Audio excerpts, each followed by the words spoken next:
All right, welcome back everyone. Today, we're diving into the fascinating world of communication, specifically focusing on phone etiquette and the nuances of effective conversation. You know, it's funny, most people think that just picking up the phone and talking is easy, but there's so much more to it. I mean, think about it. Have you ever been on a call where the connection just drops out? It's like trying to have a conversation with a ghost. Haha, right? I mean, it's so frustrating. Like you're in the middle of a really important point, and then poof, you're talking to thin air. What do you think is the most common mistake people make when they're on the phone? Great question. One of the biggest mistakes is not being clear. For instance, when someone says, "Can you hear me?" and the other person is like, "Can you say that again?" It's a classic case of miscommunication. It's like trying to navigate a maze blindfolded. You really need to establish that connection right from the start. Oh, totally. I remember this one time I was on a call with a client, and I kept saying, "Can you hear me?" And they were like, I think so."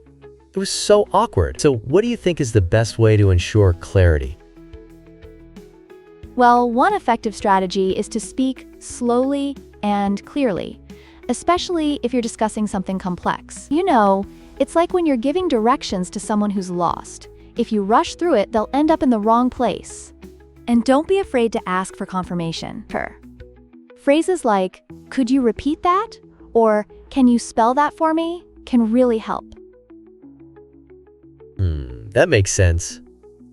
So it's kind of like being a tour guide, right? You have to make sure everyone is on the same page. But what about when you're trying to leave a message? I always feel so awkward doing that.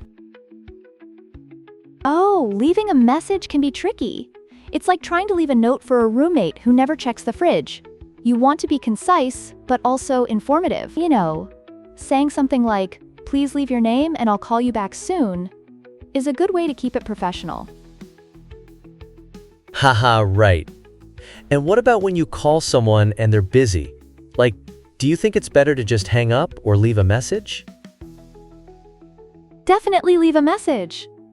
It's like sending a postcard from your vacation. You want them to know you were thinking of them, even if they can't respond right away. Plus, saying something like, "Your call is very important to us," can really make the other person feel valued. Oh, I love that. It's like giving them a virtual high five. But what if you call the wrong number? I mean, that's always so embarrassing. The classic wrong number scenario. It's like walking into the wrong classroom on the first day of school. You just have to own it. Saying something like, "I'm sorry I called the wrong number," can diffuse the situation. It's all about how you handle it. Haha, I can totally picture that. So what's the takeaway here? The takeaway is to be clear, concise, and courteous. Whether you're confirming a meeting or following up on an invoice, effective communication can make all the difference. And remember, every call is an opportunity to connect.